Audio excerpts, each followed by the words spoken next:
We be live. Shalom, shalom, everyone. How's everyone doing? Please let me know in the live chat how my audio is, and also let me know in the live chat that you have liked the stream, because today we are going to be reviewing some glorious posts.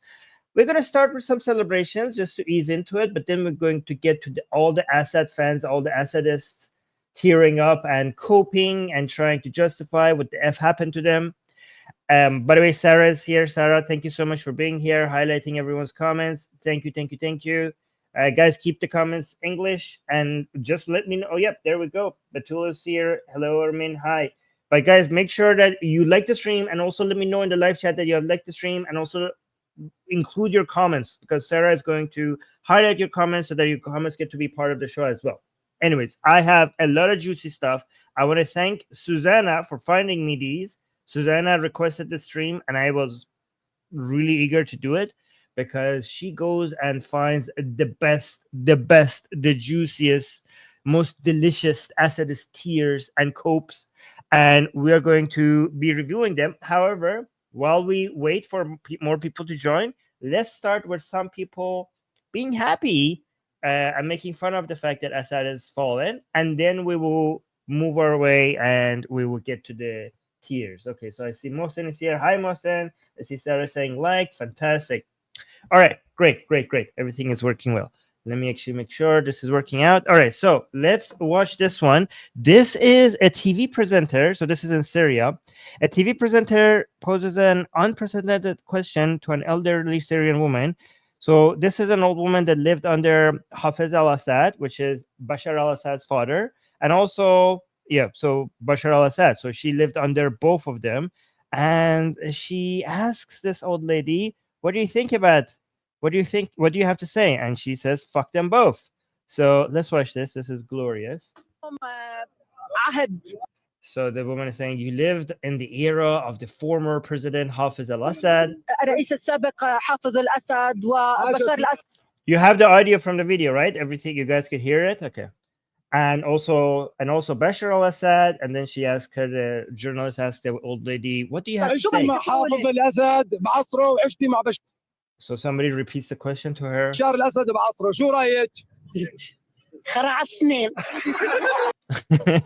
this was an unexpected answer from an old lady. Like, you would not expect her to talk like this, and she said, "Fuck both of them." Okay, that was fantastic. So that's a moment that is, look, this one got 1 million views because a lot of people, it's kind of, epic for an old lady over there to talk like that. Look, it got 1 million views. So this video was being shared a lot. So I wanted to make sure that Susanna wanted to make sure that I share this with you guys. And then really quickly, I'm going to go over some celebrations, but we are trying to get into the tears and the cope. Okay, so that's what we're here for. That's what the title is, but just let me do a few celebrations until we get there, okay? So this person is saying, Syrians tearing down posters of Soleimani and Nasrallah near the Iranian embassy. No more shrines to our killers. Okay, so here's an interesting thing for you guys to know. The rebels and the fighters, or whatever you want to call them, they have not attacked a single embassy or consulate, not even the Russian embassy. The only embassy that they have attacked is the Iranian embassy.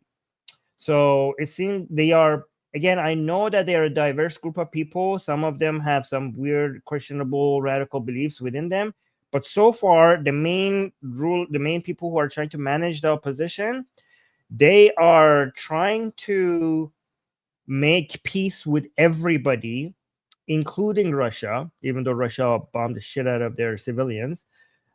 And interestingly, again, remember, these HTS people, they were formerly Al-Qaeda, but they're signaling that they also want peace with Israel. I know there are some people within them that are not like that they would love to go and attack Israel as well.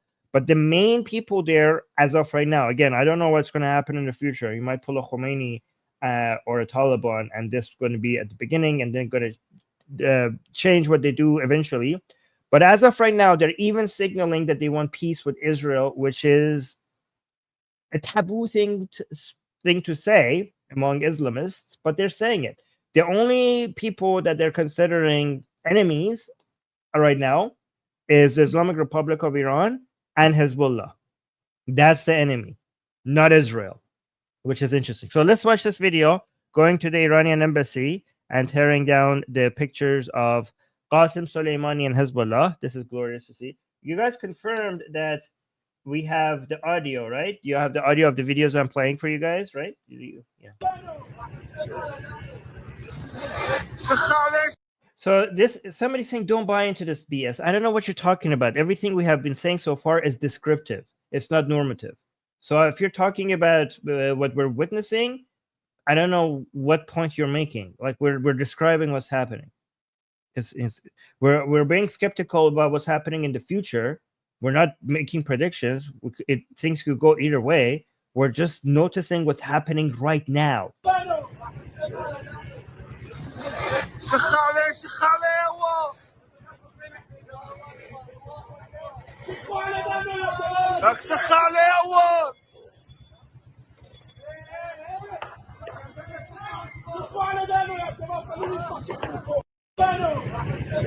Yeah, that's Angry Keyboard Warrior. That's one of the groups there. That's not the main. That's not the main group there.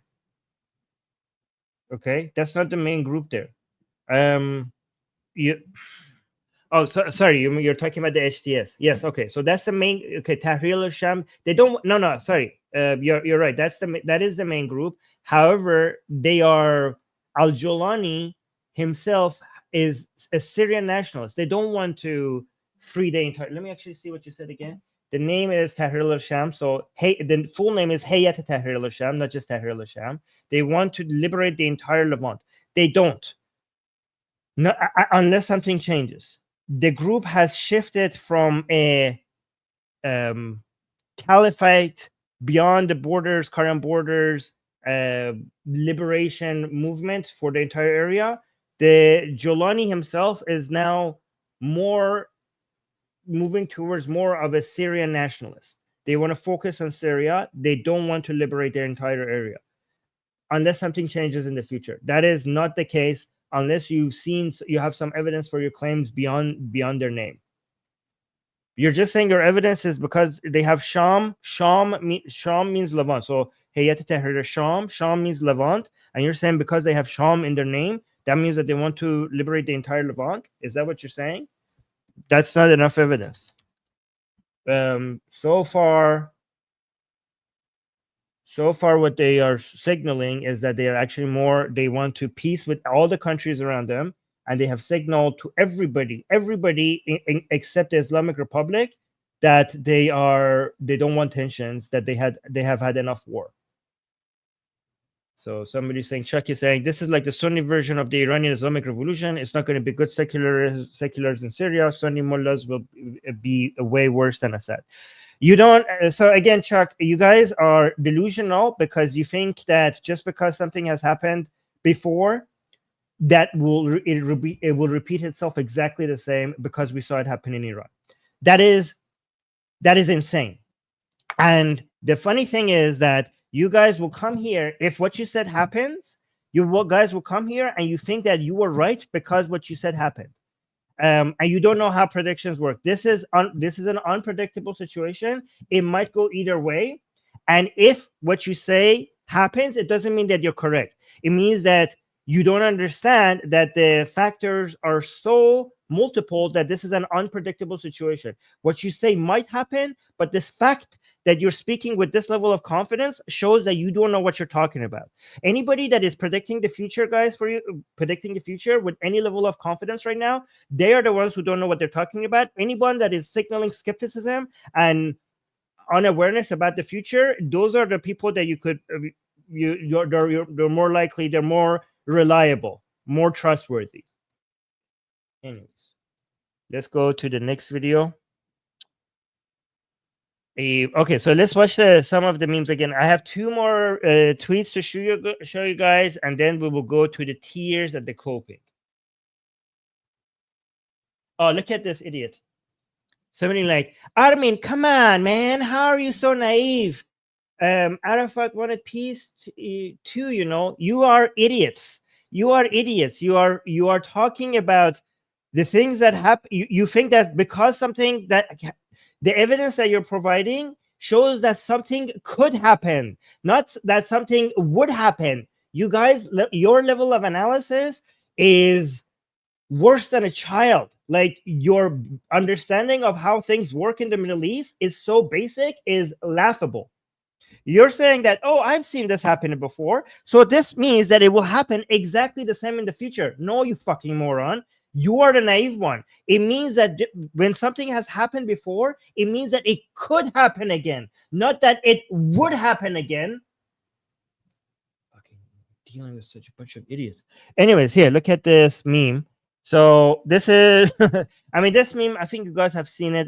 Anybody that follows it, this one is being thrown around everywhere. This is a meme template that people share around, and this is perfect for the situation. Putin saying, "You'll help me." No, Assad was saying, "You'll help me retake Aleppo next year," right? That, and that pulls the plug. But you could put Khamenei here as well. You could put Khamenei here as well, and this meme template would work the same. And here's another meme template that people are using, which is kind of funny. So this is the Syrian opposition hitting this Russia in the head, saying that's how you do a 3-day special military operation. Yeah. So Russia tried to do that in Ukraine and was unable to. Anyways, enough celebration and making fun of Assad. Let's go to the Assadist. And by the way, let me actually make fun of this other idiot at the beginning of the show. No, never mind. He's not worthy of making fun of. Let's go forward. Oh, by the way, Sarah, thank you so much for starring some of the comments. Let me actually respond to some of the stars. And I also respond to super chats if there are any. But Batul is saying, before you start, what do you think about Israel bombarding? We will get there. We will get there. But Batul is saying, what do you think about Israel bombarding Syria, knowing Assad is gone? Sorry, I know it's not the topic. It's actually part of the topic. We will get there. I completely approve. People are saying, a lot of people are saying that it violates international law. And I say that if it actually violates international law, in this specific situation, fuck international laws. Survival is more important than international laws. It would be idiotic if Israel didn't do this at this time, didn't take advantage of the situation right now to do this at this time. I think Israel's action was completely justified. I'll get to it, especially taking over the Golan Heights completely, making sure by the way, guys, whoever controls the Golan Heights controls that entire area. So for Israel not to take advantage of the situation and not take the Golan Heights would be idiotic. So I would have been very disappointed if they didn't do this at this time. No, Purple is saying, okay, so Purple Pulp is saying, wow, Armin going scorched earth on his viewers after only 10 minutes. Chill, dude. No, fuck you. I'm not gonna chill. If you ask me to chill, I will double down. Okay. If I see idiotic comments, I will call them out as idiotic. Oh, look at this. Look at this. DBOG proving that he's not very smart, saying, yeah, okay, I'm actually from Israel. I know what we are dealing with here firsthand. Okay, that is stupid. He thinks that because he's from Israel, that means that his comments are correct. Wow, you're from Israel. That means your comments are correct. Well, then by that argument, I'm Iranian, so my comments are correct. Fuck you. Like, what is that? That actually shows that you're an idiot. Like, that's your evidence that I'm from this area, so trust my opinions. Okay, well, then I'm from that area too. Well, fuck you then. And they're saying, what reason you have to think it won't go this way? This is, guys, this is a logical fallacy called shifting the burden of proof. I didn't say it won't go this way. You don't even listen to the claim that I'm making. I'm saying that it's multifactorial. The future is not certain. The future could go either way. You are claiming that it will go a certain way. You are the one who has to provide an evidence. If you don't have evidence that justifies your certainty, then it could go either way. Saying things that has happened in the future, before in the past, that means it will repeat itself. That's not how logic works. You don't even understand how basic logic works. So this is, guys, this is a logical fallacy called shifting the burden of proof. You make a claim.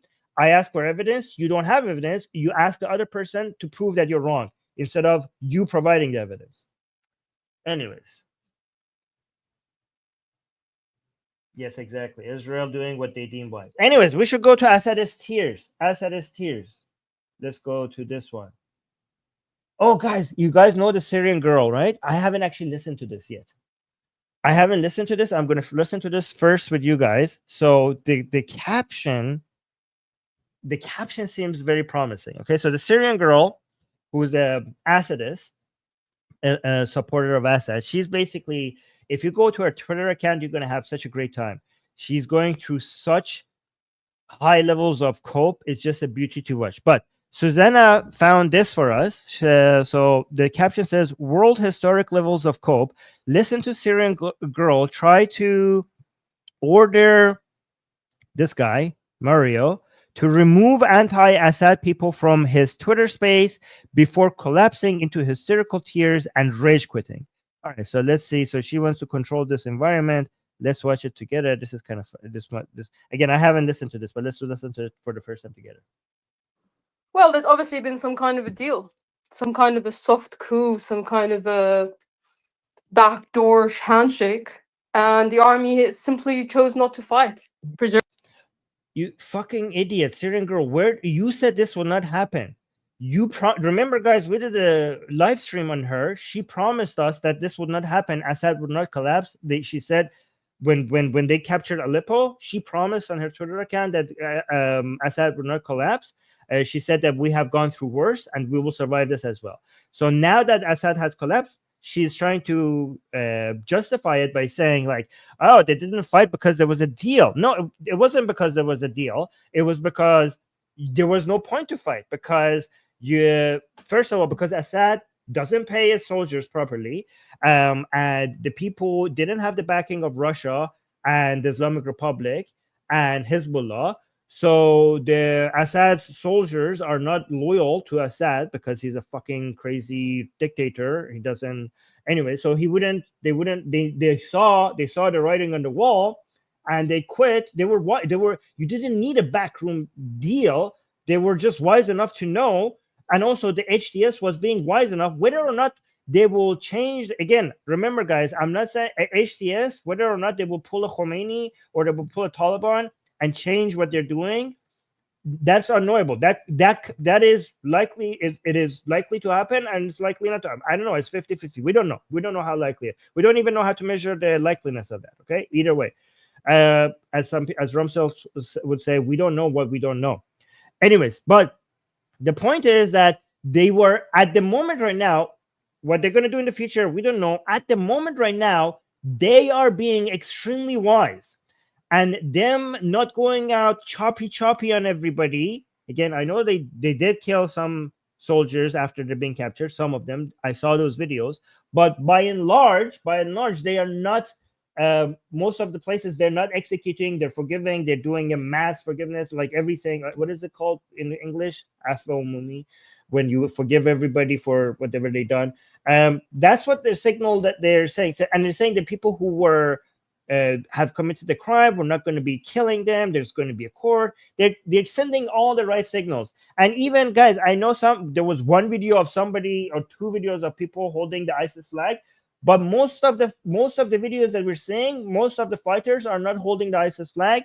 They're holding the Free Syria, the new flag with the green thing, that's with the 3 stars. So we're seeing most of again, remember, the people who want to say like it's all gloom and doom and these are fucking terrorists and it's all going to go down from here, it might, but they are zooming in on very few videos and ignoring most of the other videos that seems to be showing that things are, as of right now, going in the right direction.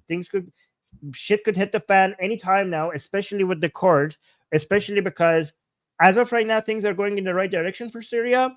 However, the main thing that could fuck everything up is not even the HTS. The main thing that could fuck everything up is the fact that Turkey and their backed groups in the north will not tolerate the Kurds, and we might see a fight there. So watch that closely. The Kurds and the Turks not tolerating each other. That could fuck up Syria. But anyways, that is, a Syrian girl is saying like the reason why we didn't see a fight was because there was a deal. No, it was because everybody saw that this is an unwinnable fight, unlike what you said. So let's go back from the beginning. Maybe I should just play this from the beginning to end before I start analyzing it. I will take notes so I could analyze it after. So it's 2 minutes. Let me just play the whole thing first. Well, there's obviously been some kind of a deal, some kind of a soft coup, some kind of a backdoor handshake, and the army simply chose not to fight, preserving our cities. And you have some clowns laughing over here. Would you kindly remove them? I don't have a mood for clowning right now. They're triumphalism. They're support of Al-Qaeda. Okay, now you have 3 of them. If you would like a discussion with someone from our side of the fence, I would like you to remove everybody that's smiling right now. You can't order that, dude. Yeah, Stop but okay. When you try to say that those are my terms. Those are my terms. Another smiling emoji from the colonel, the clown colonel that supports our. Syrian, just let's have a discussion. Major General Al Hassan. Let's have a discussion. Let me have a discussion if possible. Yeah, let's have Syrian go finish, and then we can go from there. Let's have Syrian focus on me and all sources. And he's one that smiles. It doesn't matter what they smile. What matters is what you're bringing to the discussion. And so James, do you want me to stay? I want you to. Then you give them the order not to smile, or I go. Guys, let's let her finish. That's my terms. Okay, These are my terms. Okay, your terms. Hold on. Thank you, Syrian. You can't. No, you can control them because you can tell them that they can drop. You know, this Eric fellow, who I don't even know who he is. Okay. The colonel of Israel. Okay. No, but Syrian, look at them. They're smiling. Look at their laughs. How can we have a discussion? You ask me a question, and you have some clowns laughing as Al-Qaeda takes over Syria. I can understand why you love authoritarian rule. Okay, can I just set up the thing? You guys, yeah, I do love authoritarian. It is a situation, Syrian, you're in a situation where you're having a discussion. People can react. I can't control what people can do. Okay, if you want to have a discussion with us, we would love to have your position because we want to have that position, especially the people that are managing that space right now. That we want to understand what your arguments are, what the arguments are, what the Bashar position is, and what we're looking forward in that situation. If you want to engage in that discussion, we would happily do that. My terms are he doesn't. There's no terms. There's. Do you want to discuss? All right, then I bid you good day, sir. I bid you good day. Thank you, Syria. Wow! Holy shit! That's what she got pissed off about. The smiles. I thought somebody would come up and say something in defense of the opposition, and she would be offended by that. And I was going to make fun of her for not tolerating the other side's opinion. It wasn't even that. It was just people smiling. What a pathetic, weak little, oh my God. Holy shit. This is a woman who supported gassing people. And she can't even take smiling, the opposition smiling. Look at the level of butthurt they must be dealing with, that she can't even tolerate people smiling about the fall of Assad. Holy fuck. She's a child. Oh my God. Respect my authority. No one smile. I order you. These are my terms. I order you, my authority. Like, she thinks that she's so in demand. That's what she thinks.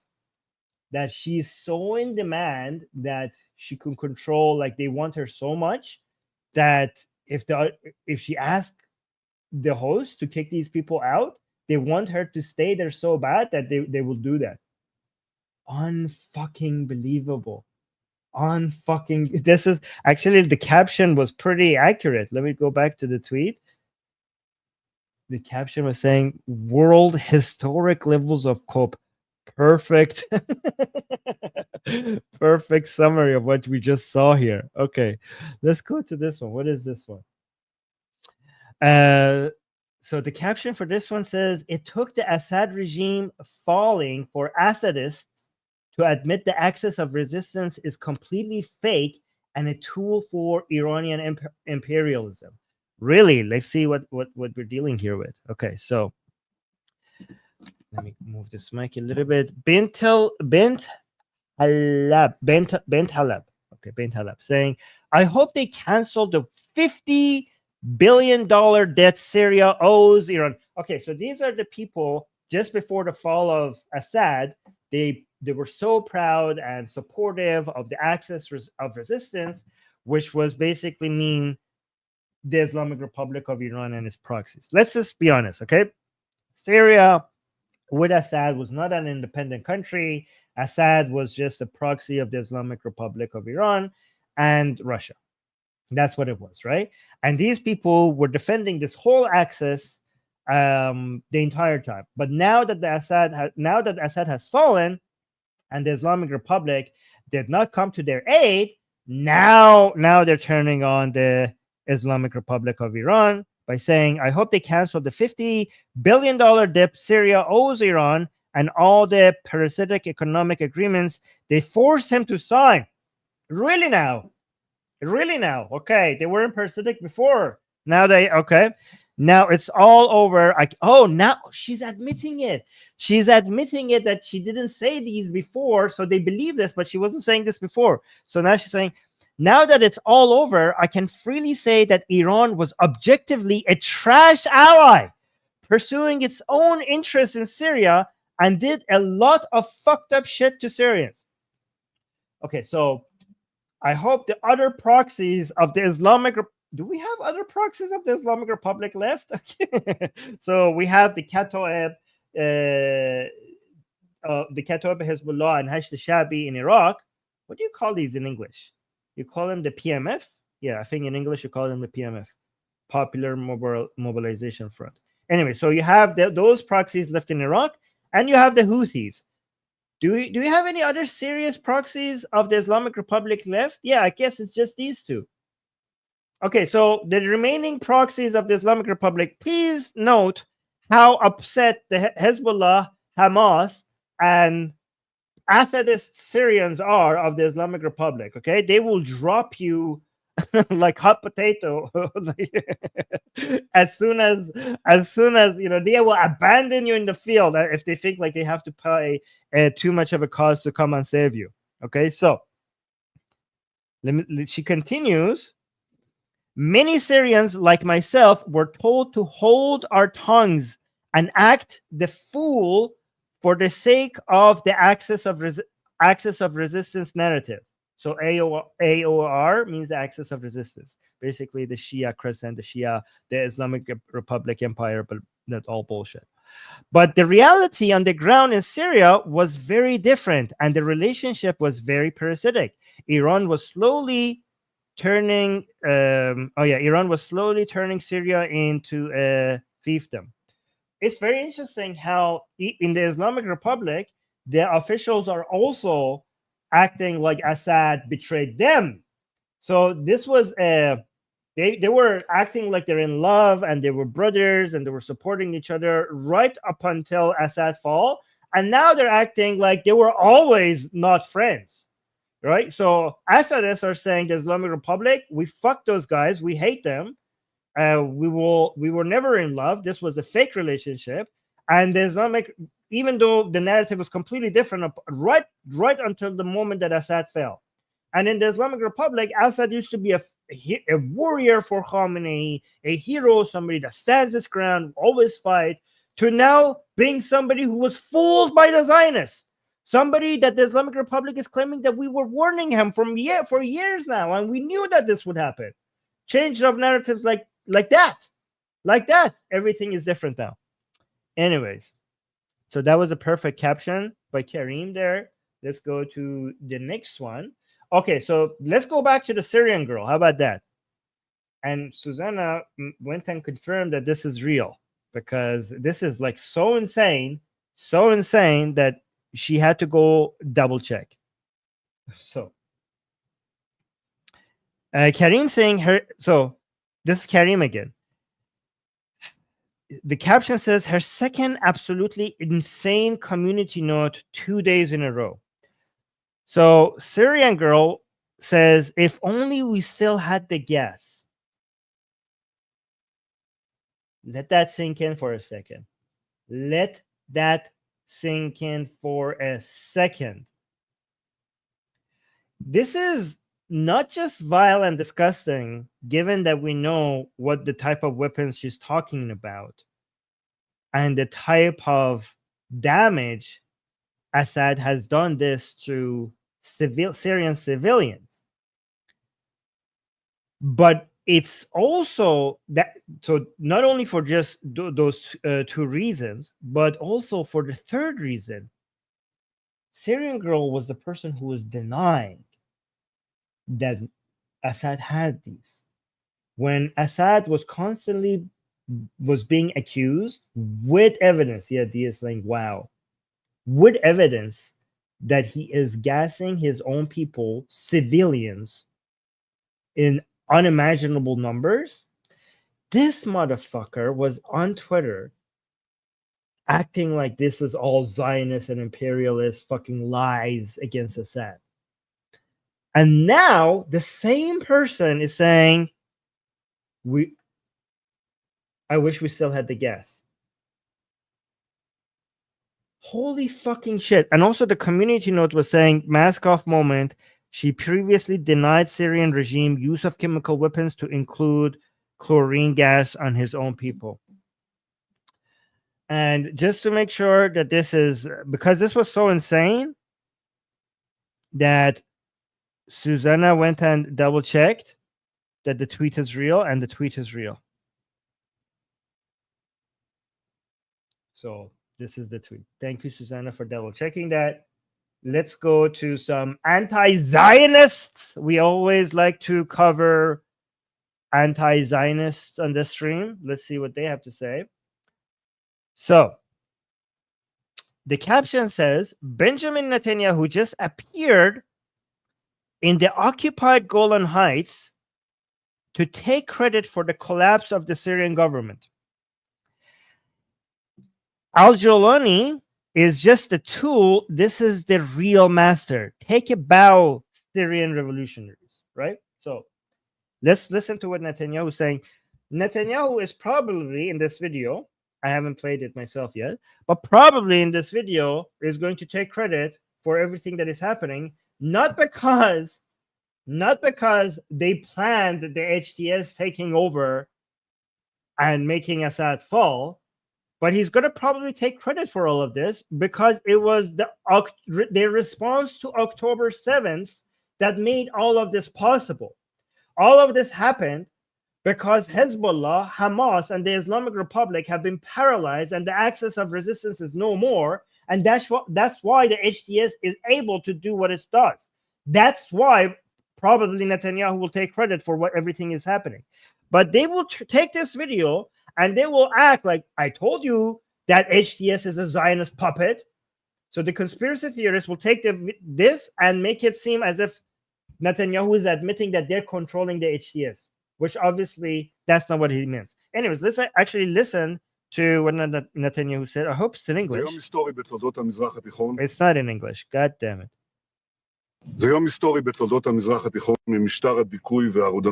Okay, I'm guessing that he's basically saying that we were going to come and change this entire region. Nothing is going to be the same. After October 7th, we promised like this is going to happen, and you see what's happening. All of that, and he's completely right. He's 100% right about that.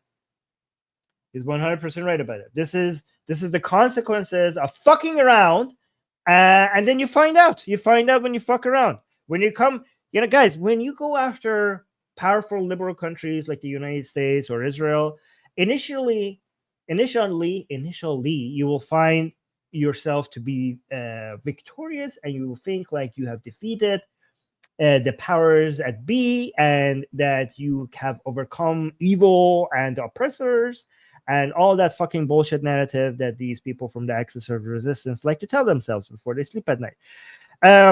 However, just wait a little bit and to see what happens when a mosquito, pokes the bear. The bear will fuck you up at some point. Like you will see. You just have to just be quiet a little bit. Don't be so confident about what you just managed to do at first. Wait a little bit and see what the reaction is going to be, and see if in the history books who would be written down as the victorious ones. the countries that went the liberal way or the countries that went the fucking Marxist or Islamic way.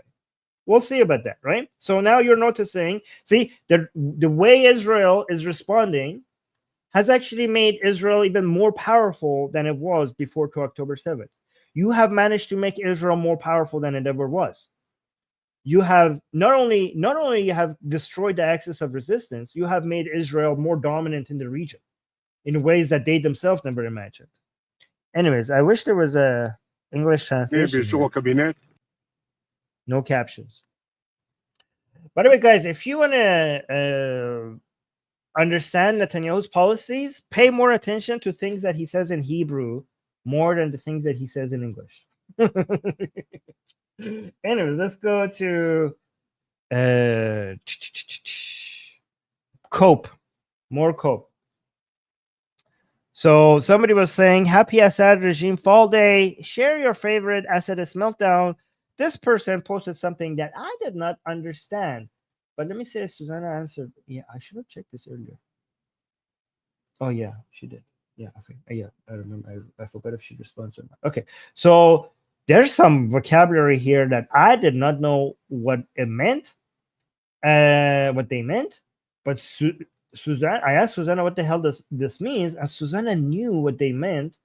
And I have no idea how she knows this stuff because I searched for them and you can't even find these things. So she must be really deep into this stuff to know these things. So saying, guys, do you know these terminology? Let me, before I tell you what it means. It says, fuck you, NAFO troons. Do you guys know what NAFO troons mean? Oh, Nina in the live chat saying, Armin, you should learn Hebrew. Moshkelni is in Persian. She's saying it's not difficult. Why would I learn Hebrew when in a couple of years AI is going to be translating everything in real time? Like, wouldn't that be a waste of time given that AI would be able to do everything? Like, the language barrier is going to be irrelevant in pretty soon. Yeah, some you guys know that. Some of you know. Some people are saying no, question mark, no. BGC, you know this. Trans NATO. So Susanna sent me the explanation. Troons is a derogatory word for transgender plus NAFO. NAFO is North. So they changed NATO to NAFO instead of North Atlantic. Wait, what? Instead of NATO, they turned it to North Atlantic Fellow Organization. North Atlantic. Why Fellow? North Atlantic Fellow Organization, a pro-Ukraine social media movement. North Atlantic. Oh, okay. So North. Okay, no. So I'm sorry. They didn't change NATO. NAFO is a North Atlantic Fellow Organization. It is a pro-Ukrainian social media movement. So basically, he's calling them sexually and mentally degenerate NATO supporters. Okay, now I understand. So troons is like a way they're calling them trans in a derogatory way. Not transformers. Oh, troons? Troons has anything? Okay, yeah. Troons. Okay, so fuck you, NAFO troons. So fuck you, fuck you, fuck you, fuck you. All of you, I will personally enlist and go avenge Assad, and I will never stop until the last NAFO troon is fucking dead. This is YouTube. I am not endorsing any of this. I am just highlighting some Assadist cope. Okay, so these are the views that we are against, and I'm highlighting them. Please don't think that I'm promoting violence against anybody or threatening anybody. This is why the things that I'm reading are other people's comments. Okay, and then it continues to saying, this is your fault. What is happening in Syria now? You sponsor terrorists. You pay them and give them weapons and armor. You will be responsible. We will fucking destroy all of you and rip your asses with our guns. Wow. Okay, so guys, NAFO is a Ukrainian. How did Ukraine get into this? Okay, North Atlantic Fellow Organization is an internet meme and social media movement dedicated to countering Russian propaganda and disinformation. Okay, so these people think that Ukrainians were involved in this HTS takeover. Guys, the Ukrainians did not make HTS take over Syria.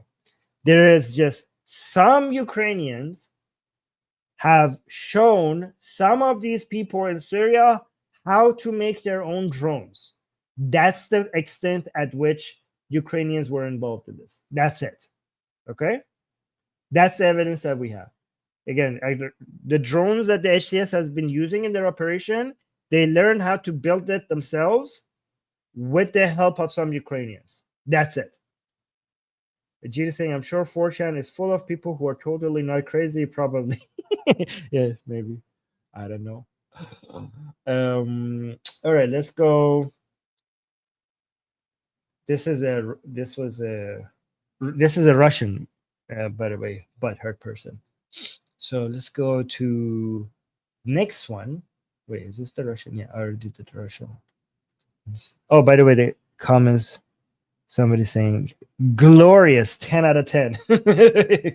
Yep, pretty much. Let's go to the next one. These are juicy. I'm having fun. Oh, guys, let's actually respond to this because a lot of people, even in our comments, are saying this. And again, I'm not going to judge myself. I'm just going to tell you what the people on the ground are saying in response to this. Okay. So so Susanna tagged this one in her notes as moronic. So she agrees with me. The caption says, Christians about to be mass slaughtered. Pray for Syria. Okay. And also a lot of Christians are now saying this on social media, and don't trust the Christians in this. Okay. Again, it might happen, and if it happens, we will come here and condemn it and we'll cover it. But Christians' accounts are not a good source of information for such a thing, because remember, Christians around the world, they actually want to be the victims. Okay, they're just waiting for somewhere for a Christian to be attacked because they have a victimhood fetish.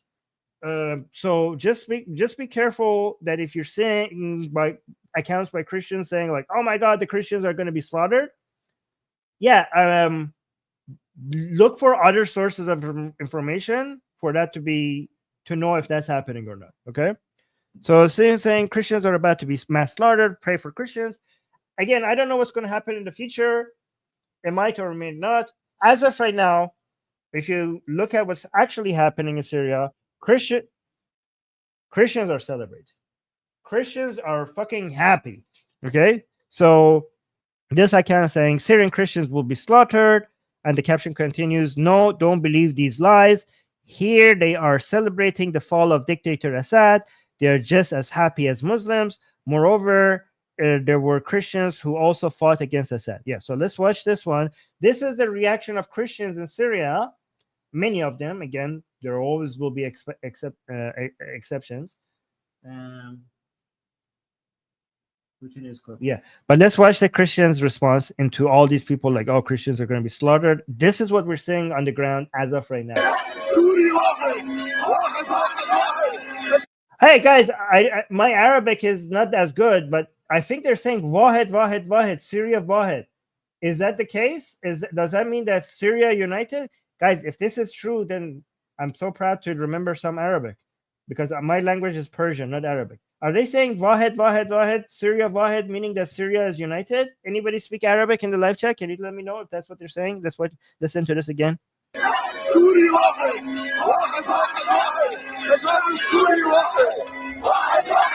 You can see the church bell also ringing.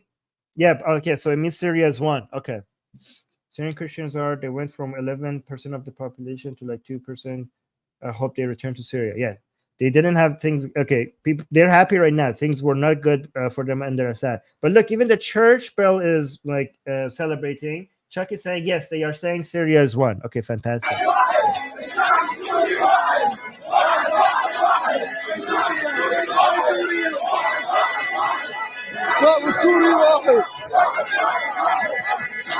Yeah, so it's a chant from 2011, but this is a new video. So they're repeating a chant from 2011, not that this video is from 2011.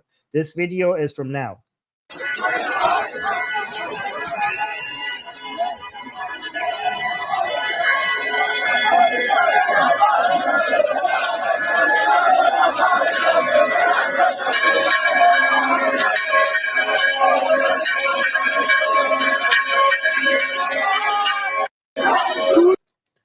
Okay, so now let's look at more Christians. So in response to people saying like,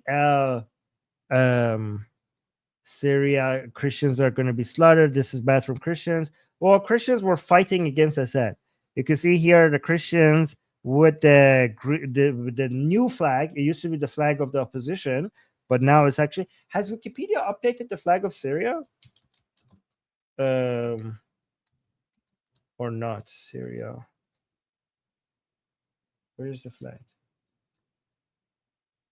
There is no flag on the Syria Wikipedia page. Syria flag. Oh, yeah, if you say flag of Syria, if you go to Wikipedia, you see the main picture that shows up on Google is the new one. Okay, so this is now the Syrian flag. It used to, before Assad's fall, it was the flag of the Syrian opposition, everybody, not the Islamists or everybody. So it says, instead of 3 stars, it has 2 stars, and it has green instead of red. So you can see that they were fighting. Okay, so actually, let's read the caption. The caption says, Syrian Christians have been with the Syrian revolution since its beginning in 2011. They participated in peaceful demonstration and joined the Free Army. And this is what many wanted to hide from the world. So you can see these are the Christians fighting Assad. Yeah. Look at this. Guys, don't forget to like the stream, because these are stuff that you're not going to see in many other live streams about this topic, okay? Again, especially because, guys, we're honest here. Like, we are an anti-Islam atheist channel. So if I wanted to be in line with the branding of the channel, I would go like, oh my God, Islamists, save the Christians, save the minorities, Islamists are taking over.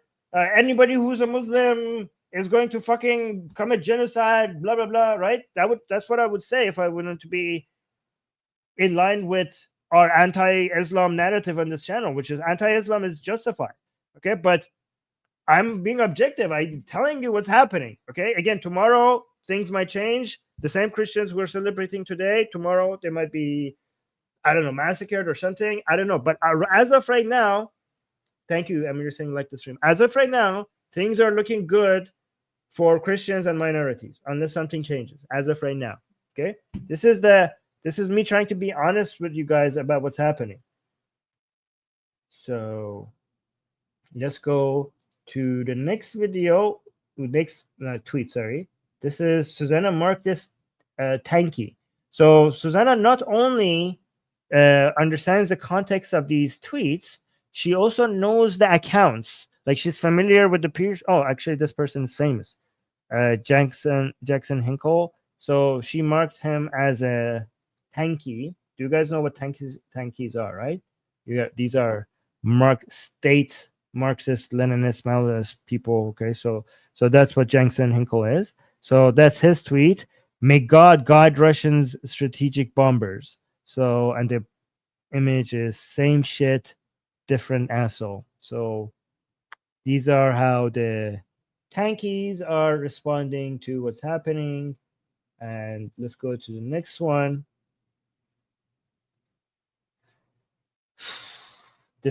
Okay, so this one, the caption, who's this one? Disgusting. So Susanna has, I like, so Susanna, she included the tweets, and for me to understand the context of the tweets, she has put a label next to each tweet, so I understand what kind of a person the poster is. So for the next tweet that I'm going to show you, she has labeled this person as, wait, hold on. She has labeled this person as disgusting leftist. Susie, I don't know if you wanted me to read the tags that you have put for this tweets, but I'm just sharing. I'm sharing your notes on every. Okay, so this is this person, Rasha Akidi. Susanna has marked her as a disgusting leftist. So let's see what she. Susie's awesome. She's gonna watch this later. So Russia has posted this saying the Syrian people do not even exist for these people. Oh no, so the disgusting leftist is this lady, the Caitlin Johnstone. Russia is exposing her. So this is the tweet that is posted by a disgusting leftist. So let's see what this is. Look, she's saying, looks like Assad is on his way out, likely to be replaced by a US puppet regime who will cut off supplies to Hezbollah in Lebanon. The empire notches another win. Notches? I don't know what that word. Anyways, so that's actually, the caption is on point. The caption is on point. The conspiracy theorists, the anti-Zionists, the anti-imperialists, the anti-Western commentators, every time they're analyzing the Middle East, they act like the people there have zero fucking agency. Every time something happens that they don't like, it's either the United States, it's either the Zionists, or the puppet of the Zionists. Like Erdogan, they're considering him. It's funny, Erdogan is now apparently a puppet of the Zionists. Al-Qaeda, ISIS, they're all puppets of Zionists. There's nothing is happening because the people in that area wanted to. It's just all being puppeteered by Americans or by Israel or something like that. So this caption is so, this, like, I'm going to read the caption one more time because it's so on point. The Syrian people do not even exist for these people. Fantastic caption. Pretty much captures these people's analysis. All right, let's go. Yeah, he is. He is, but he's also a little bit more realistic than other people. So he might be a Muslim Brotherhood. He's not a Muslim Brotherhood fanatic. He plays into the desires of Muslim Brotherhood fanatics, but he's also pragmatic enough to give the anti-Israeli, for example, narrative, but at the same time makes deals with Israel behind it. Does trade agreements, does military, strategic cooperation, sometimes like indirectly. They understand not to fuck around. They understand their limitations. So he's more realistic, even though, he is an Islamic maniac, but he is more aware. So actually economically he's a fucking idiot when his policies, but when it comes to geopolitics, he's more rational than many other Islamists. Let's go to the same lady. So you saw that Caitlin lady. We have a long tweet by her now. Leslie, I haven't read this, so I'm going to read it with you guys for the first time. And again, say, so Susanna has labeled this as full anti-imperialist crap. I like Susanna's notes on these things. They make them a lot more enjoyable. Okay. So let's see this full anti-imperialist crap that Susanna has highlighted for us. Let me show the whole thing. I'm going to read it from my own notes, okay? Looks like Assad is on his way out. Likely, let me actually read it from here instead, because I want to see you guys at the same time. Looks like Assad is on his way out, likely to be replaced by a US puppet. Okay, so that was the first part that we already saw, but now we're seeing the rest of it. Looks like Assad is on his way out, likely to be replaced by a US puppet regime who will cut off supplies to Hezbollah in Lebanon. The empire, what is this word? What the hell is this? Notches another win. Notches. I have no idea what that is. Anyways, let's continue. The US proxy warfare in Lebanon and Ukraine makes a lot more strategic sense now. Many pundits on my end of the commentary spectrum have been calling those proxy wars self-defeating and framing them as a desperate flailing of a dying empire. Are you fucking kidding me? You're looking at Putin's dying empire and you think the other side is a dying empire, which would only accelerate his demise. But now here we are watching the empire score a victory. It's been chasing for years, with the Western Israeli stranglehold on the Middle East growing tighter than ever. It's almost as if you were wrong. It's almost as if the world liberal order is not weakening, what you call the empire. It's almost as if U.S. dominance over the world is increasing. It's almost as if command centralized economies and Marxism and, not just Marxism, any form of command economy and self-reliance and basically being a nuance to everybody, wolf warrior diplomacy and all that fucking bullshit. It's almost as if it doesn't work. It's almost as if you have been promising the fall of the US empire and you are been wrong with your analysis. You're the one who's falling. The gap between the China and Russia and the United States is increasing. It's not decreasing, it's increasing. The United States is going to economically dominate the world, even if they go non-interventionism, even if they go with an America first policy, their economy is growing so much faster compared to the rest of the world that even without trying, they're going to dominate the world. We're in a position that the United States doesn't want to dominate the world, but they will dominate the world anyways, because they're just going to be so economically superior to everybody that without trying, the whole world is going to be, the United States is going to be the sun that all the other countries around the world is just going to be orbiting around. That's the direction that we're heading. So is it, all of these, like, all dying empire fucking bullshit, all of it was wrong. All of you guys were wrong. You are basically outspending yourself. You are breaking your own economies, trying to do projects that you cannot afford to finish. You're not only the United States is suppressing all of you and increasing the divide, your interventionism is actually speeding that up. All the investments that you have made is poof gone in a matter of months. It was always a paper tiger. You're all paper tigers.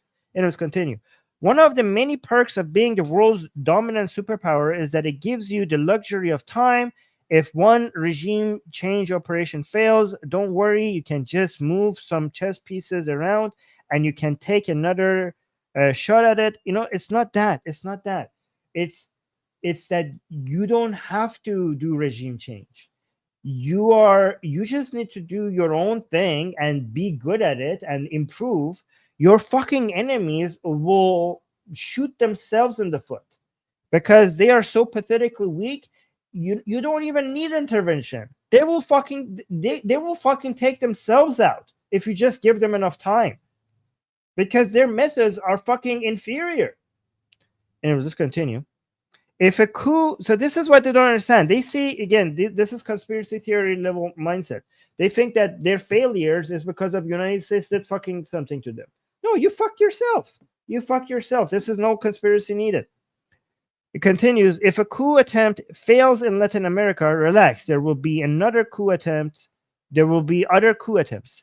If your efforts to grab Syria fail, you can just smash it with sanctions and occupy its oil fields to impoverish it while overextending its military allies. Guys, when you put, people misunderstand, this is a huge misunderstanding about sanctions. A sanction is not something that you're doing to a country. A sanction is you stopping doing something with the country. People act like sanctions are like something that you hit somebody with. Sanctions means that every country has the right to not trade with the countries that it doesn't like. You don't owe trading to other countries. Why should I continue trading with you if I don't want to? I don't owe you that fucking favor. Anyways. And I could also decide not to trade with people who are trading with you. That's my right. I'm sorry. I'm sorry, my economy is so fucking massive that I could decide not to trade with people when I want to because I have such a massive economy that I get to do that. I'm sorry, I'm so fucking not sorry that I'm so fucking successful that the mere decision not to trade with people who I do not like makes you desperate.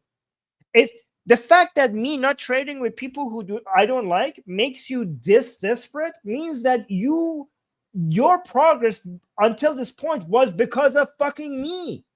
So you should even be grateful that you are even in the position that you are right now, because that means that without me, you would be so fucking far behind where you are to begin with.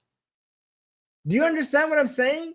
The fact that United States when they stop trading with certain countries, that those countries fall so far behind, that means that if they're ahead, It's because the United States exists as a giant, massive economy on this planet.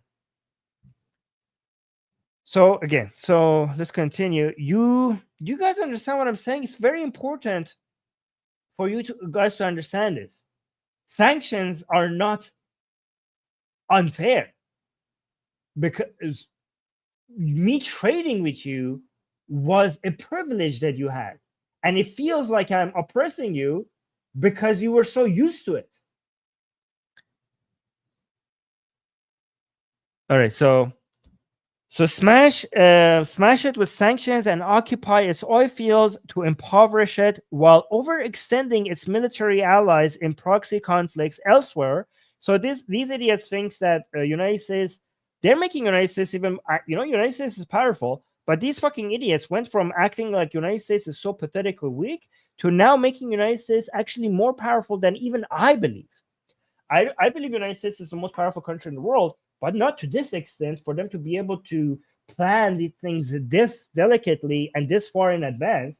The United States was so, guys, as powerful as the United States is, United States fucks up many times, many places, and they do things that backfires. They do things that has the effect that they didn't anticipate. I'm telling you, what's happening in Russia, what's happening in Syria right now, United States is surprised. United States didn't expect this. Just like they were surprised in Afghanistan, they're also surprised right now what's happening in Syria. This is not something that they saw coming. So no, fuck you. They weren't planning this. They're surprised by this. What they were doing in Ukraine, they were defending Ukraine because they want to make sure that Russia doesn't come and take more of Europe. That's why they're defending Ukraine. They weren't defending Ukraine so that they could take Syria at some point. Are you fucking insane? Like, you went from saying that Syria, United States is a falling empire, to now acting like they're so powerful that they could see the future, apparently, to this level of exact prediction making power. Like, this is the United States. I mean, if United States is capable of putting each chess piece exactly in the right place for this to happen, and this was all planned. You're saying all of this was planned from the beginning when they were starting to defend Ukraine, when Russia invaded Ukraine? If that's how powerful the United States is, again, remember, this is the level of power that they're claiming the US has that is above what I'm claiming. But if this is actually how powerful the United States is, then you're fucked. Then bend the knee to your US overlords, because there's nothing you could do if this is the level of capability they have. Anyways, let's continue.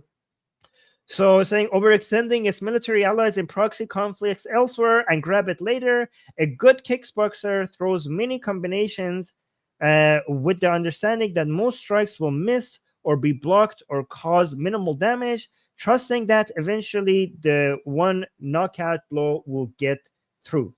Honestly, no, this is your fault. United States didn't predict that you guys will basically tire yourself out by going in too many places. In fact, their analysis was the opposite of this. The United States wrongly thought that the axis of resistance were doing a great job using minimal power to become very powerful in the region.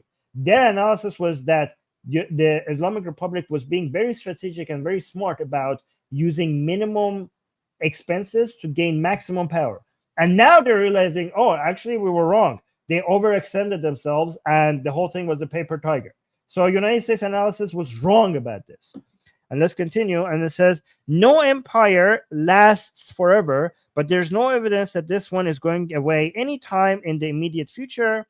Fantastic. I'm glad that at least you figured this part out. The ugliness could conceivably drag itself out for generations.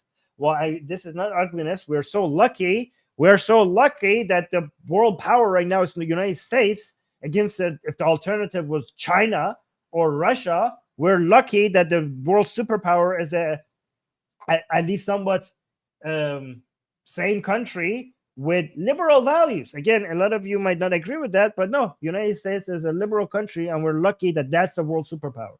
I'm not saying United States does everything right, but this is a fucking great situation that we're in compared to what the alternative could have been. So, Susanna, we got a super chat. Let me read the super chat. BGC saying, lefty anti-liberal copium never gets old. Yes, That's what we're here for. That's what we're here for. Perfectly said by BGC. Okay, guys. Susanna has a note that I wanted to read, just because we want to make sure that we are being objective here and considering all the points. She's saying, side note, this is her notes. It should be noted that Syrians across the board are pissed, furious, and forgiving about the Golan Heights. I think she's referring to Israel taking over the Golan Heights. Guys, again, this was one of the first comments that we got by Batul. I already commented on this. I understand both sides. If I was Syrian and I saw after the fall of Assad, Israel coming into Syria and bombing all of these things that could have now been used, all of these airplanes and military equipment that could have now been used by the new government and make us free, strong Syria, I would be fucking pissed. I would be like, what the fuck? Assad has fallen and now you're blowing up all this shit. You have no idea. This was Israel's operations in Syria after Assad's fall was their largest air bombing in their history, according to themselves. Like, I don't know if enough people are talking about this. It was fucking insane. Let me actually show if I have the video. No, yes, I have a video, yes, of the bombardment. I think I put it here. Yes. Ooh, I found it. It's fucking epic. And if I was Syrian, I would justifiably be pissed. Look at this. This is just one of the bombardments. Do you understand when they said this is the largest aerial bombardment operation by Israel? What that means? That means that it was massive. Look at it. Look at this. They just came in and they basically destroyed all the planes, many missiles, many military equipments, and also a lot of chemical weapons. They destroyed a lot of chemical weapons facilities. I mean, those, nobody should be upset about those being destroyed. Chemical weapons, fuck that. But I understand. And also they came out and took over the Golan Heights, and they're now so close to Damascus. Last time I heard, they're only 40 kilometers. The Israeli troops are only 40 kilometers away from Damascus, okay? And a lot of Syrians are like, what the fuck? Get out of here. Like, even this fucking Jolani former Al-Qaeda person is saying that we want peace with Israel. He said we want peace with Israel. We don't want fights with Israel. Guys, even after this bombardment, even after Israel came and took over most of the Golan Heights, also the areas that they had an agreement with the United Nations not to go, Israel came over and take over those as well, because Israel is claiming that those agreements were with the previous Syrian government, so they're now invalid, so we could go and take over all that area now. Okay? But as much as I can understand why a Syrian person would justifiably be angry about this, as an Israeli, if I was an Israeli citizen, I would be very happy with my government right now. Both sides make sense. The Syrian person being angry makes sense, and the Israeli person being happy with the government that they did this makes complete sense. Remember, whoever has the Golan Heights controls that entire area, okay? And it would be insane for the Israeli government to now just wait and see what kind of government we're going to have in Syria and just let go of the Golan Heights. Fuck that shit. Israel is not going to annihilate Syria, but everybody and their fucking dog around that region want to annihilate Israel. So why would I given how strategic the Golan Heights is, why would I let go of the Golan Heights? Whoever has the Golan Heights has complete control over the Lebanon area and that around the Golan Heights, the Syrian part, and most importantly, whoever has control over the Golan Heights has complete control over the Israeli territory and also the Jordanian borders as well. Remember, Israel, as of right now, they should, now that they have the Golan Heights, if they build a radar system on top of the Golan Heights, they will be able to prevent missiles coming from that direction to Israel so much faster, because any radar system in those heights will have complete coverage over missiles coming to Israel. That's why it's so important for Israel to control that, to make sure that missiles are not coming, that it sees missiles coming at Israel from that area. It's very important that Israel does that. And again, Syrian people, I know that this is technically part of your land, and now Israel is going to hold it, and probably they might not let it go. But at the same time, the future governments of Syria could be a threat to Israel's existence, but Israel will not be a threat to Syria's existence because Israel has no ambition to destroy Syria. So it makes complete sense for Israel to do that for their own survival. Sorry that this has happened. Okay. And again, these weapons, we have no idea what kind of government is going to come in Syria. Israel should have not waited and see who's going to be controlling these weapons. They're completely justified in doing this. Completely justified, but I also understand the anger from the Syrian side. I understand. So let's go to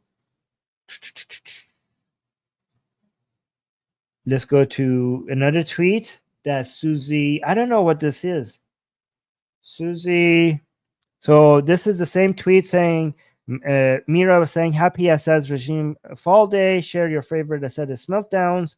And Susie picked this one. Somebody says, this one almost brought me to tears. So somebody posted this again, poured one out tonight for the multipolar world. Only the good die young. Rest in peace. Oh. Wait, somebody's messaging me. No. Am I delusional? Yes. Oh, somebody important from Iran. Guys, somebody important from the opposition in Iran, somebody well-known, just messaged me on Telegram. I will respond to it as soon as I finish the stream. So, let's go. Wow, this is Alex Jones. Susie picked an Alex Jones tweet. Let's see what this one says. Okay. Oh, by the way, the previous tweets, Susanna had marked this one as an anti-Zionist, anti-Jewish, anti-imperialist. So this guy is an anti-Zionist, anti-Jewish, anti-imperialist person. Anyways, let's go to Alex Jones. By the way, Alex Jones had a discussion with the Syrian girl over about everything that is happening in Syria. Let me know if I should cover that. If I see a lot of comments after the show covering that, wanting me to cover that, I might do a stream on it. Anyway, so Alex Jones is posting the same video. Oh, guys, this one has captions, so we could actually read the comments by Netanyahu to see what he actually said. You know, the one that we played earlier didn't have captions. Now we can see it. So Alex Jones is saying, translation, Greater Israel is expanding. This is fucking bullshit, okay? So the fact that Israel is now in Golan Heights, and I hope that they never let go of Golan Heights ever again, completely control that area. Remember, guys, the Golan Heights in the 1967 Six-Day War, the Syrians were using the Golan Heights to fucking bombard Israel in a very effective way, right? So, and then they lost that war, and Syria took over the Golan Heights. They didn't take it as much as they take it today. So remember, much parts of the Golan Heights has already been under the control of Israel already.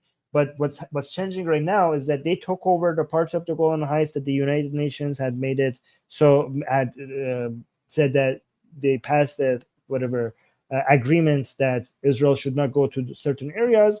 Now that Assad has fallen, Israel has taken those parts as well. So now they have more dominance over the Golan Heights.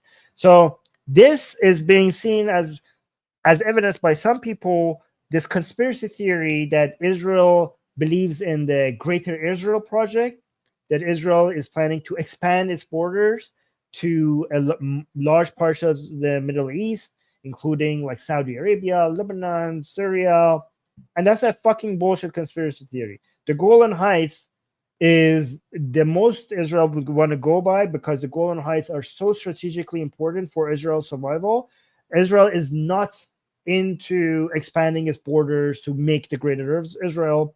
And the evidence for that, do you guys know what the evidence for that is? That Israel does not have those ambitions. Because Israel has given up territory more than any other country after winning wars. Israel, throughout its history, whether it was the Six-Day War, the Yom Kippur War, the 1948 War, all these wars, okay? So it managed to, other people attacked it. All of the wars that Israel, every single war that Israel has been taking part in ever since its inception, it had not started it.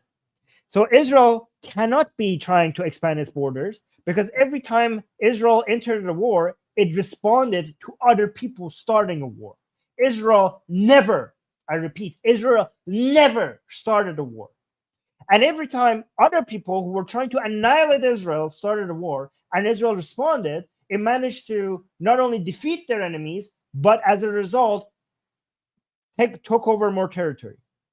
And many times, even though it could hold those territory, voluntarily, as a gesture of goodwill, Israel gave up territory to try to make peace with the other side, even though it had every right to hold that territory. Remember, even under international law, if you start a war and then take a place, you legally do not have the right to keep it.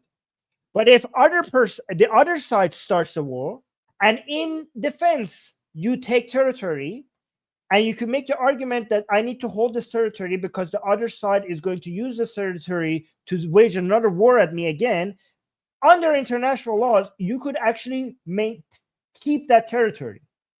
So Israel had every right to keep the territories that it managed to capture during many wars, but it gave up.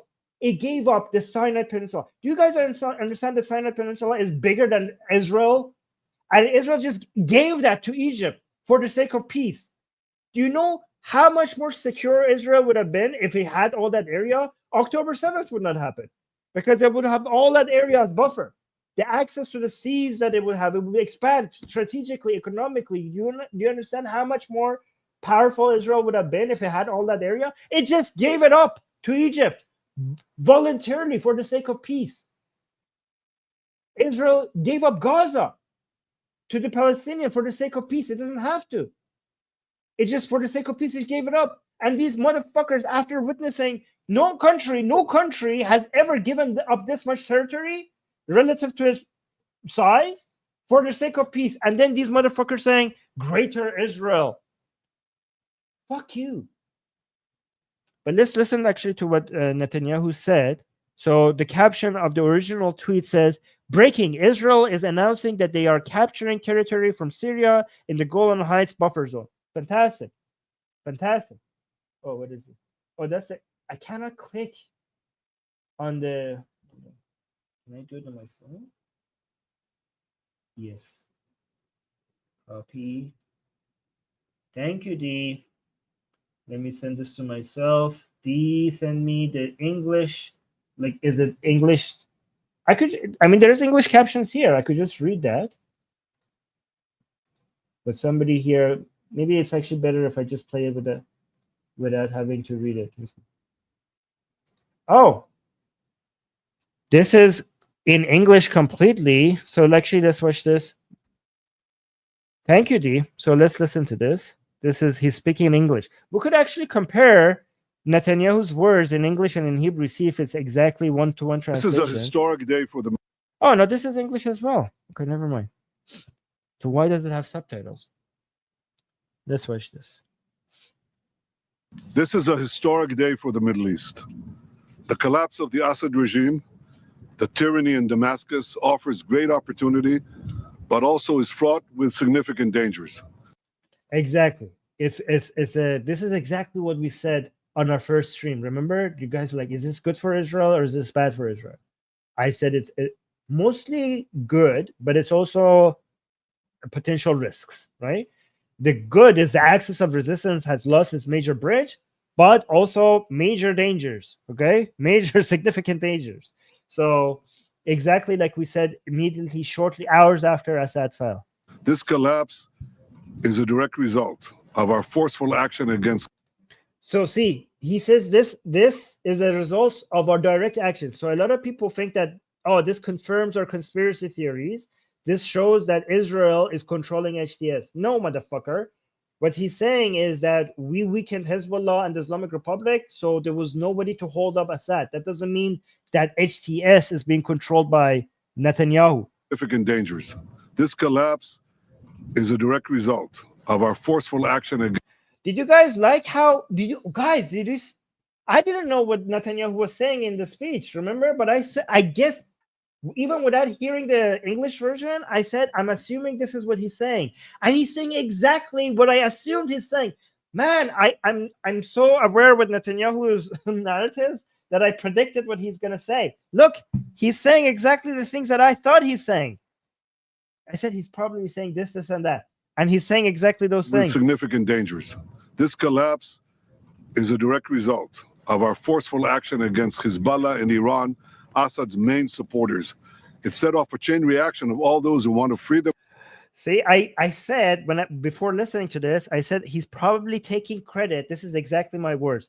He's probably taking credit for what's happening in Syria. But what he means is that by weakening Hezbollah and the Islamic Republic, this has happened. He's not saying that the HTS is under our command, but the conspiracy theories are going to act like that's what he's confirming. That's what I said he's probably saying, and that's exactly what he was saying. Fantastic. Man, my predictive main supporters. It set off a chain reaction of all those who want to free themselves from this tyranny and its suppression. But it also means we have to take action against possible threats. One of them is the collapse of the Separation of Forces Agreement from 1974 between Israel and Syria.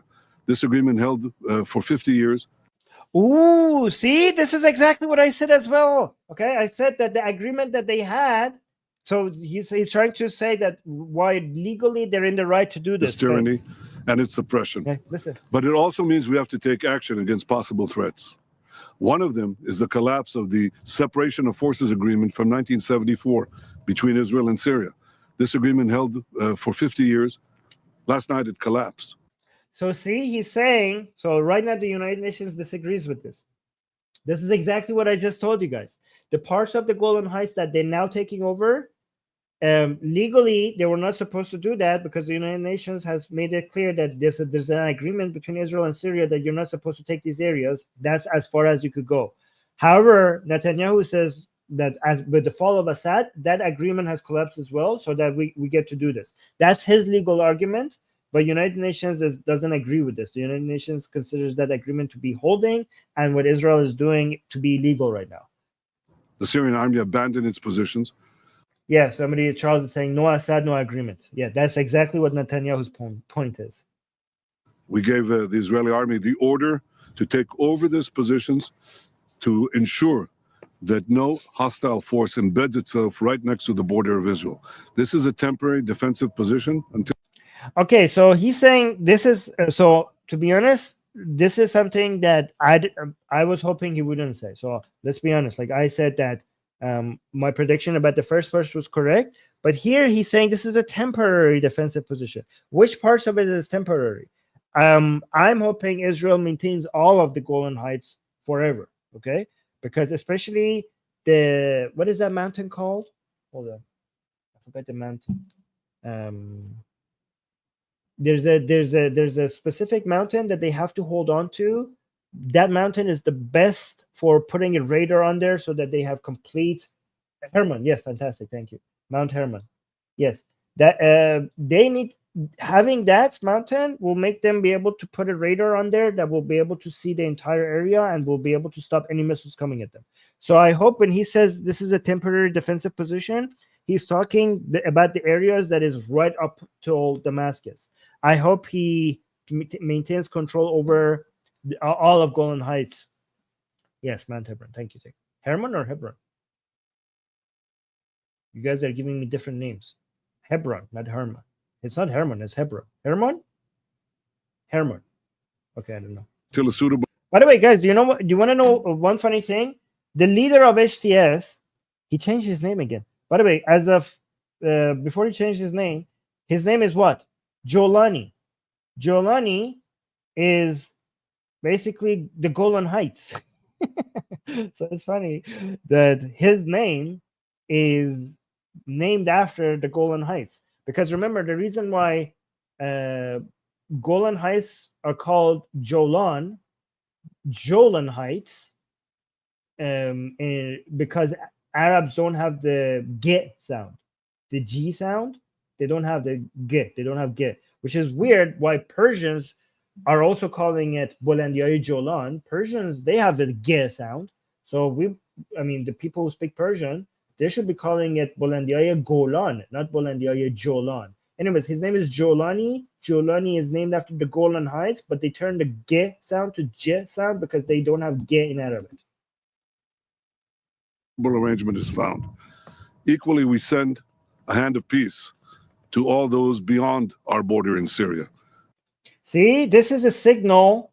So Netanyahu's signal to the new Syrian rulers are that you could either go the peace way and we would welcome that, or you could go the other way and we will fuck you up.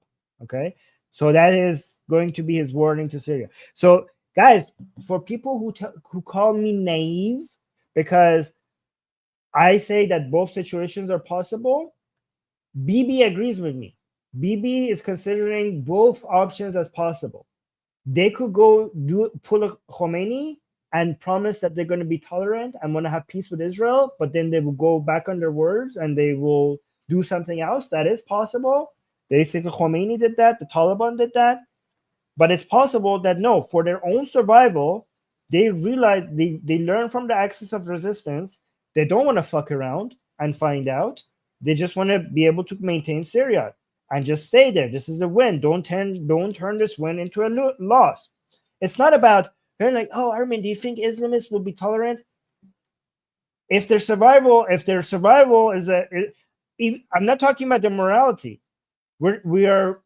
Some Islamists are pragmatic, and they might decide that, yeah, fucking with Israel is not a good idea. I mean, look at the other people who fucked up with Israel. They don't exist anymore. We want to continue to exist. So they would want to, for their own survival, for pragmatic reasons, they might want to not enforce Islamic laws. I mean, not fully, at least maybe just enforce it a little bit. And they might want to have peace with everybody, including Israel. Maybe not with the Islamic Republic and not with Hezbollah, but almost with everyone else. So the fact that both of these are possible, Netanyahu understands that. So he's saying like things could go both ways. We will welcome if you want to have peace with us, but we will also fuck you up if you go the other way. So listen to this. A hand of peace to all those beyond our border in Syria, to the Jews, all those, to the Kurds, to the Christians, and to the Muslims who want to live in peace with Israel. We're going to follow events very carefully. If we can establish. So see, he doesn't know. You guys who claim that you know what's going to happen, Israel, Bibi is wise enough to say if we can establish neighborly relationships. Who is he talking about? He's talking about the HTS, who you guys think like there's no way to establish a relationship with these people. Netanyahu says that there's a chance that could happen. If that happens, we will welcome it. We will welcome it. So you see, you're calling me naive. Look, if I'm naive, then Bibi is naive. And if the events in the past year has showed you anything, Bibi is not naive. Israel. We're going to follow events very carefully. If we can establish neighborly relations and a peaceful relations with the new forces emerging in Syria, that's our desire. But if we do not, we'll do whatever it takes to defend the state of Israel and the border of Israel. We will bury you under the fucking ground. We will come and do the things that you saw we did to Nasrallah. Just go ask Nasrallah. Just go ask Ismail Haniyeh. Just go ask Yahya Sinwar what we do to our enemies. Yeah, that is a big if, okay? But it is an if. Like it is possible. Guys, the Middle East is a weird place. Things happen that people say history repeats itself. Well, if history repeats itself, history is also filled with unexpected events, things that haven't not happened before. So if history repeats itself, things that are unexpected are supposed to happen again, right? Anyways, let's look at some of the comments that Sarah has highlighted. Again, thank you so much, Sarah, for your service, for highlighting, for starring people's comments for me to read. Was that the last? Yes, that was. All right, so Jackie's saying, why are people happy with what's happened in Syria, because Assad was a fucking maniac. What do you mean, why are people happy? I'm happy. Why is it good that a dictator gets replaced with an Islamic regime? Aren't you anti-Islam? Isn't HTS as bad as Assad? No, HTS is not bad as Assad, especially because HTS is not part of the axis of resistance. Also, I am anti-Islam. Being anti-Islam doesn't mean that Muslims sometimes are not pragmatic. The HTS, okay, there's two things could happen. Either HTS could go full on Islamic, and even if HTS goes full on Islamic, it's so much better than Assad. Even if HTS pulls the Khomeini and all of this, we're going to be tolerant, we're going to have peace with Israel, is a fucking joke, and they're lying in the same way that Khomeini lied, in the same way that Taliban lied. They could be lying as well, or they might change them. Even if they're not lying, they might change their mind. Even if that happens, they're better than Assad. Why? Because they're not part of the axis of resistance. Because the axis of resistance has fallen. Because they're not part of that crescent that was specifically designed to challenge Israel. These Islamists, their main enemies, if they go full Islamic, their main enemy is not Israel. Their main enemy are the Shias. So even if they go full on Islamic, this would be Islamists turning on other Islamists mostly, their main focus. Even if they go anti-Israel at some point, their main enemy will be the Islamic Republic of Iran. So even if they want to go full on crazy mode, at least they're going to be our enemies turning on each other most of the time, rather than them uniting. Because when Assad was in power, we would have the enemies of Israel uniting with each other. Now, with these motherfuckers, if they go full Islamist, because remember, sometimes Islamists doze down their level of Islamism for pragmatic reasons, sometimes. But if they want to go full on Islamism, they will be turning on each other more than they would be turning on Israel. It would be a threat to Israel, but not as much as Assad. So I'm welcoming this for the same reason why Netanyahu was welcoming this. So let's continue. Chuck is saying this thing in Syria did not just happen. It did not take place without at least non-interference from U.S. Force in Syria and the entire intelligence community behind them. That's not true. Of course, it did not just happen. Everything that happens is because of years and years of other things happening, eventually leading to something. But if you think this was mastered, pre-planned, and masterfully designed and operated by the United States, you don't have any evidence for it. If there's any mastermind behind the things that happened, it's Turkey. It's not the United States. It's not Israel. It was Turkey. Okay? If anything, unless you have any evidence to show otherwise, the most justified position to have as of right now with the information that we have is that the United States was surprised by what happened, in the same way that they were surprised with the speed at which Taliban took over. Unless you have some evidence. Woodboob is saying, do you honestly think that Al-Qaeda is an upgrade from Assad? Are you that blind? You're a fucking moron. First of all, even if these people are Islamists, you are so out of the loop that you don't know these motherfuckers are not Al-Qaeda. They're fucking killing Al-Qaeda. Just because they came out of Al-Qaeda, if these people are Al-Qaeda, by that logic, ISIS is also Al-Qaeda. Because ISIS came out of Al-Qaeda. Is ISIS Al-Qaeda, you fucking idiot? ISIS is fighting Al-Qaeda. These people are also fighting Al-Qaeda. Just because they came out of Al-Qaeda, that doesn't mean that they are Al-Qaeda. And you are, look at the hypocrisy here. You're calling me blind, and you don't even know the difference between these different groups. You're calling me blind, and you don't know HTS is not even Al-Qaeda anymore, that they're fighting Al-Qaeda. And you are so far away from reality, and you're calling me blind. Your level of understanding of what's happening there is so low, and you still have the confidence to call my analysis, which you see, our analysis actually has been on point. Every time people came here on our channel and call us out, they were proven to be wrong eventually. So fuck off with this bullshit. Even when you don't even understand the difference between HTS and Al-Qaeda, and you're calling other people blind. And yes, it is an upgrade from Assad, because we are mainly concerned about our allies in the Middle East, which is Israel, and Assad was part of the axis of resistance, which its main focus was Israel. And these people, as I said, could go two routes. Either they could go full Islamist, or they might chill the fuck out. If they chill the fuck out, that's good for Syria. But even if they don't chill the fuck out, that's bad for Syria, but not as bad as Assad for Israel. And our main priority is Israel.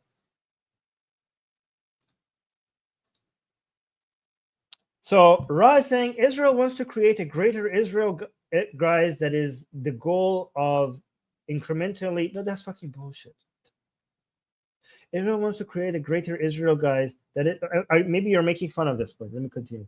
That is the goal of incrementally they seizing land. Look at the map. Since creation of Israel under Smotrich, they have seized about 6,000 acres of West Bank. Oh, you're talking about the West Bank? Yeah, of course they should take the West Bank. So you don't even know what the Greater Israel Plan means. So the West Bank and Gaza, they used to want to give it away. So but now they realize for strategic reasons they shouldn't be giving it away. All that area should be Israel.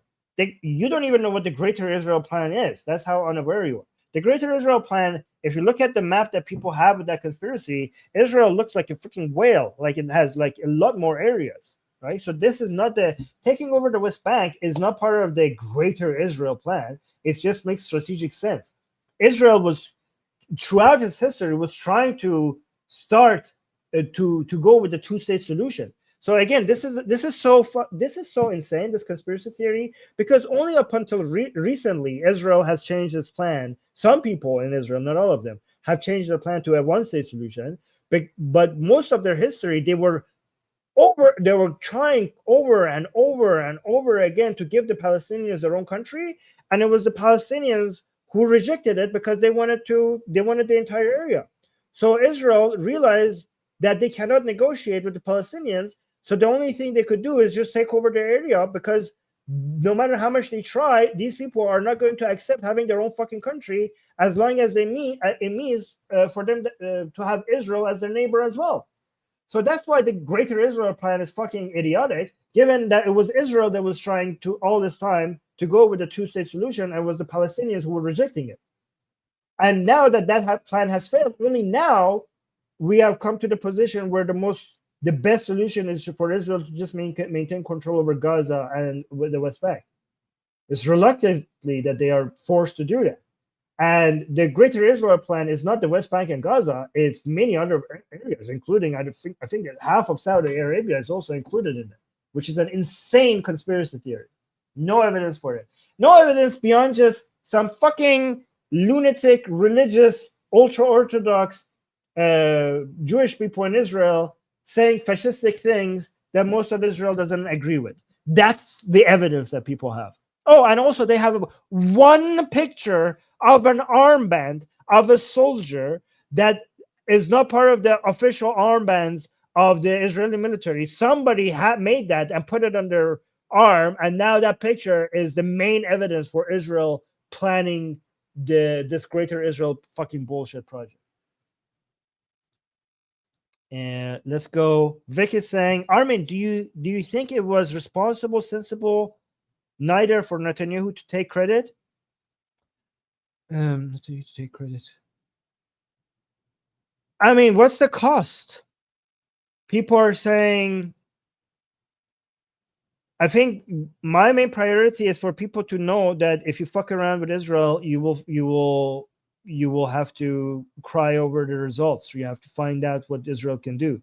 So Israel, the Assad falling, Israel coming, Netanyahu coming and reminding people that, yeah, look at the people who wanted to annihilate us. Look at what happened to them. I see the benefit in that. Is the cost that some conspiracy theorists out there will go around Twitter saying like, see, HTS is a Zionist puppet. They will use this as evidence. I mean, that's not a heavy price to pay. Let them fucking go around, spread their conspiracy theories. Like, they're losing anyways. They don't have any. We shouldn't be concerned about Assadists anymore. Where are their weapons? Should we be worried about their tweets? They don't have chemical weapons, their missiles, their airplanes. They have nothing. So let them tweet. Let them tweet. That's all they have left. Purple Pop is saying, I watched a video posted by Alina Assad, a Syrian Christian actress, saying she and her friend were stopped at a checkpoint and said Sharia law is coming. She looked terrified. Yeah, there are guys, we have thousands of videos of Christians being happy, Christians being treated well. As of right now, I don't know what's going to happen tomorrow. Christians celebrating. And then we have a handful of videos on the other side of some people saying, like, I'm worried, Christians being, I don't know, stopped and asked, not mistreated, but like asked. And then we have so many soldiers being freed, even though they were fighting for Assad, thousands of videos like that. And then we have 3 or 4 videos of Assad soldiers being shot after they've been captured. So I'm not saying the other side doesn't exist. I'm just saying we have overwhelmingly more videos on the other side. We have so many of the HTS soldiers flying around the green Syrian flag with the 3 stars, not the ISIS flag, right? The actual proper flag. We're seeing the proper flag being flown around everywhere. And then we have 2 or 3 videos of some people waving around the ISIS flag.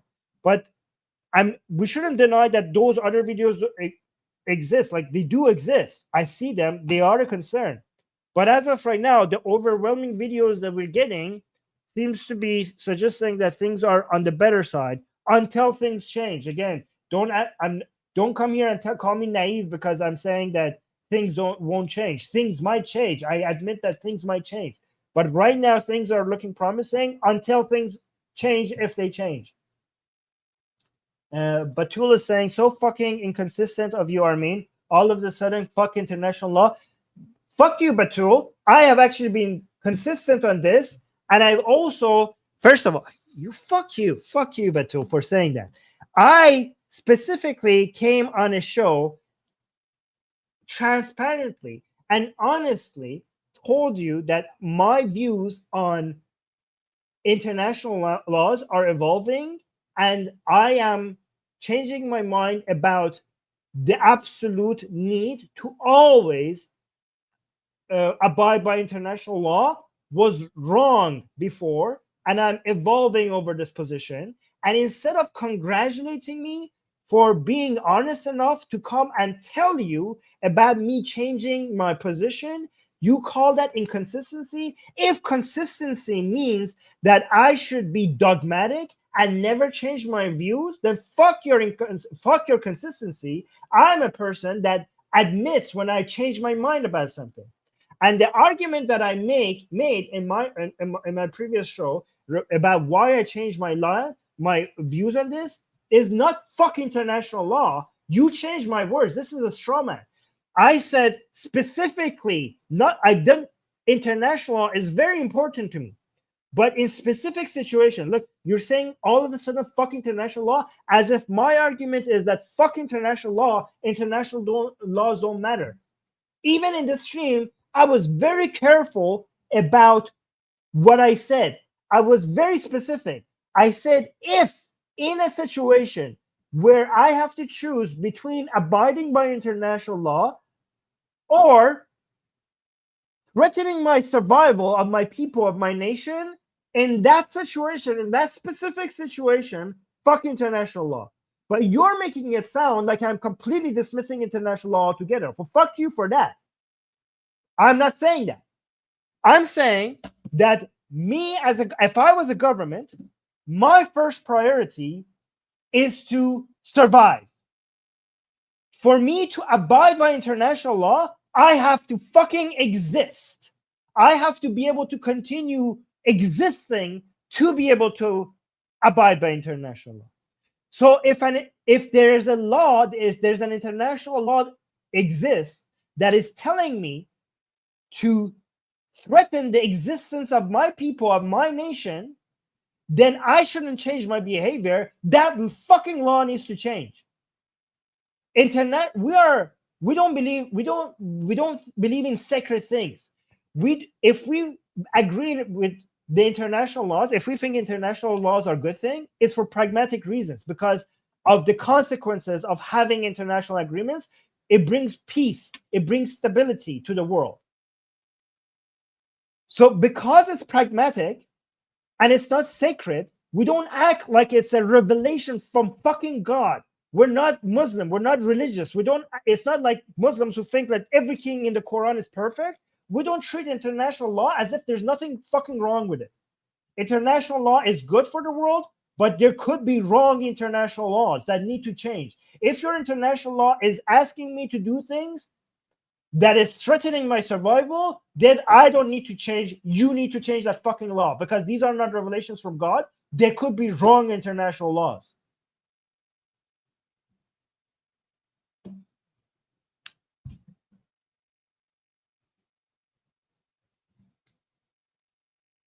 Unfucking believable.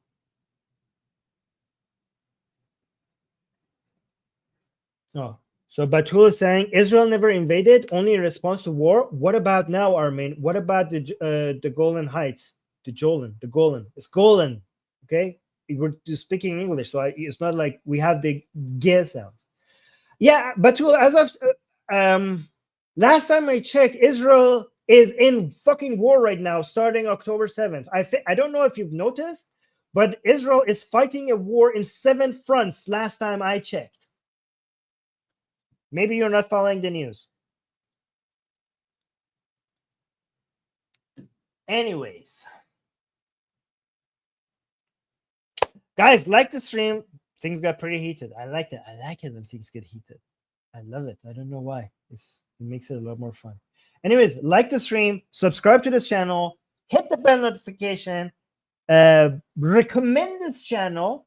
Thanks, Sarah, for highlighting your comments and starring people who disagree with Sarah. You highlighted some really good disagreements. It made me, I like it when you star comments that make me act like this, because it just increases the energy of the stream. Good job in the chats that you picked for me to read.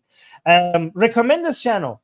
Yes, last gossip thing. I love Spicy Armin. I love Spicy Armin too. I enjoy myself when I act like this. I don't know why. I get to all of the things that I read throughout the day, and I'm like, fuck this guy. What the hell is this guy saying?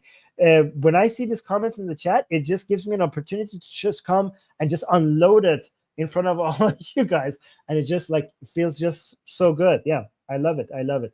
Anyways, guys, recommend this channel, subscribe, hit the bell notification, all of that. Also, guys, remember that we also have a Persian channel. If you speak Persian, the link to the Persian channel is in the description.